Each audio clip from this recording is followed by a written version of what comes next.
In a world of wealth and power, sometimes the smallest gestures reveal the largest truths.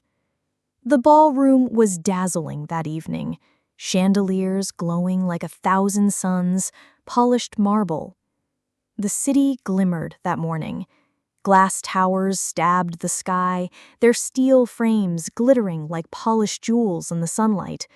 Cars the color of money lined the streets outside the Grand Marlowe Hotel, where men and women in tailored suits were rushing into one of the most important gatherings of the year, the Global Investment Forum. Inside, the ballroom resembled a temple of wealth. Chandeliers hung heavy with crystal, the scent of polished wood and fresh flowers filled the air. Journalists clustered near the back, notebooks ready, lenses snapping, and scattered across the room were the titans of industry, men and women whose fortunes could build cities, collapse nations, or dictate the price of oil with a single phone call. But all eyes that morning seemed to drift toward one man, Charles Whitmore. He entered not quietly, not discreetly, but like a storm dressed in silk. His navy suit was tailored within an inch of its life. His shoes, black Italian leather, tapped across the marble like a metronome of dominance. His smile, if it could be called that, was a smirk of entitlement, the kind only a man born into dynasties of wealth could perfect. Charles Whitmore wasn't just rich. He was the billionaire. A man whose empire stretched from real estate to shipping, from steel to media. His companies employed over 200,000 people worldwide. Some adored him, some feared him, but everyone knew his name. As he moved through the crowd, assistants scrambled to get out of his way. His entourage, 2 aides, a personal PR handler, and a security man, formed a kind of moving wall. And then came the moment that revealed exactly who Charles was. A hotel worker, a young man in a simple vest and bow tie, stepped forward politely, offering his hand in greeting. Perhaps he thought it would be a nice gesture. Perhaps he simply wanted to treat the billionaire as he would any other guest. Charles's eyes dropped to the hand. His lips curled. And with a laugh that carried across the room, he said loudly, "I don't shake hands with staff." The worker froze, his hand dangling in the air like a question left unanswered. The aides laughed, sycophants chuckled, and Charles kept walking, leaving the young man burning with humiliation. This was Charles Whitmore. To him, power wasn't just about wealth. It was about reminding people they had none. He believed respect was a luxury only the rich could afford. And today, inside this glittering ballroom, he was about to prove it again. Because a second hand would soon reach for his. And this time, his arrogance would spark a chain of events that would shake the entire financial world. The introductions continued. Across the ballroom, cameras followed Charles as he greeted fellow moguls with exaggerated warmth. He clasped hands with shipping magnates, shared inside jokes with oil barons, even leaned in close to whisper conspiratorially with ministers from foreign governments. But then, it happened. Near the entrance stood a tall black man in a perfectly cut navy blue suit. He wasn't surrounded by assistants, no entourage trailed him. His tie was simple, his shoes polished but not flashy. There was nothing about him that screamed for attention, yet somehow his presence filled the room. He walked with the kind of steady confidence that came not from money, but from something deeper. He paused near the main table, scanning the room, and then, as Charles approached, he extended his hand. Polite, respectful, silent. For a brief moment, time seemed to slow. Charles glanced at the hand, then at the man.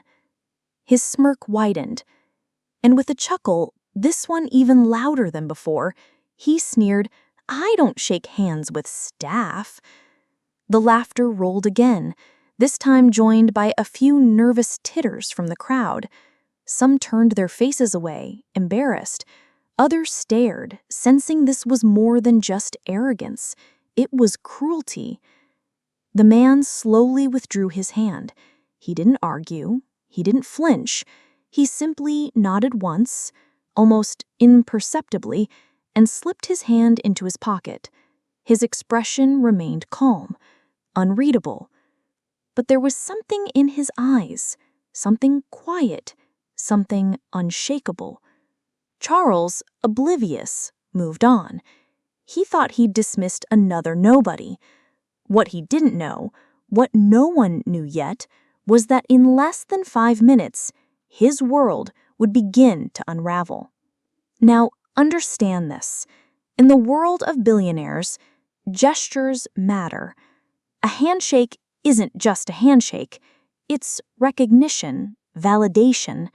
To extend your hand to another is to say, "I see you as an equal." By refusing, Charles hadn't just rejected the man. He'd humiliated him, publicly, deliberately. An arrogance like that always carries a price. But Charles couldn't see the storm brewing. He was too busy basking in his own reflection, too busy believing the applause, the whispers, the myths about his untouchability. The tall black man in the navy blue suit, however, wasn't staff. He wasn't an assistant. He wasn't even a guest on the sidelines. He was something else entirely. And when his turn came to speak, when the world learned exactly who he was, everything in that glittering ballroom would change. The ballroom glittered with confidence, as if arrogance itself were stitched into the curtains and poured into the champagne glasses.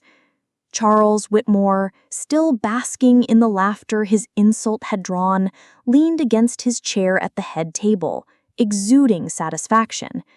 To him, this was victory, another reminder to everyone present that Charles was untouchable, a god among men. The humiliation of a worker, or who he assumed was a worker, meant nothing. It was simply another performance for the crowd, a demonstration of his hierarchy.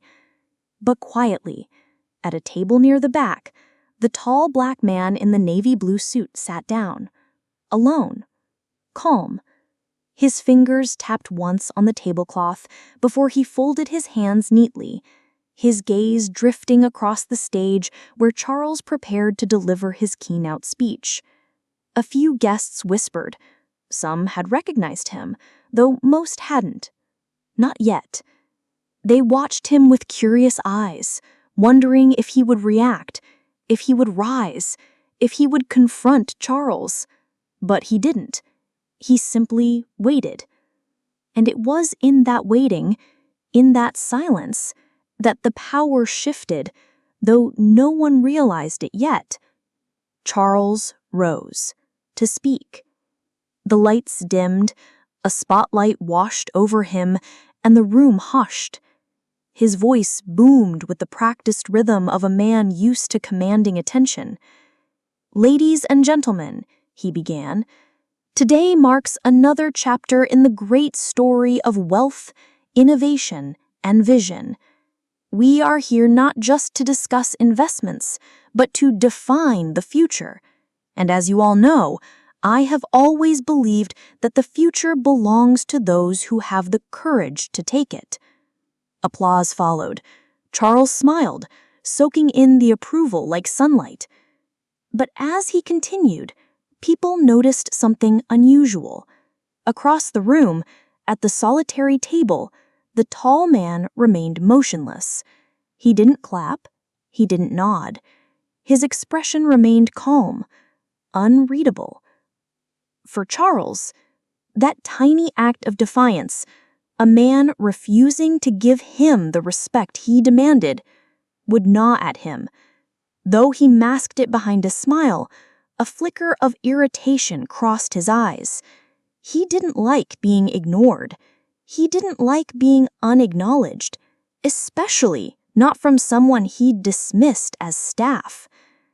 But the man stayed steady, calm as stone, watching, listening, waiting. 15 minutes into his speech, Charles paused dramatically, pointing toward the ceiling as if delivering divine revelation. "Partnerships," he said, "are indeed the backbone of our financial future. It's about aligning with the right people, the right leaders, the right visionaries. Not everyone can join us at the table. Only those with courage, only those with value." The crowd applauded again, though this time the claps were hesitant. A few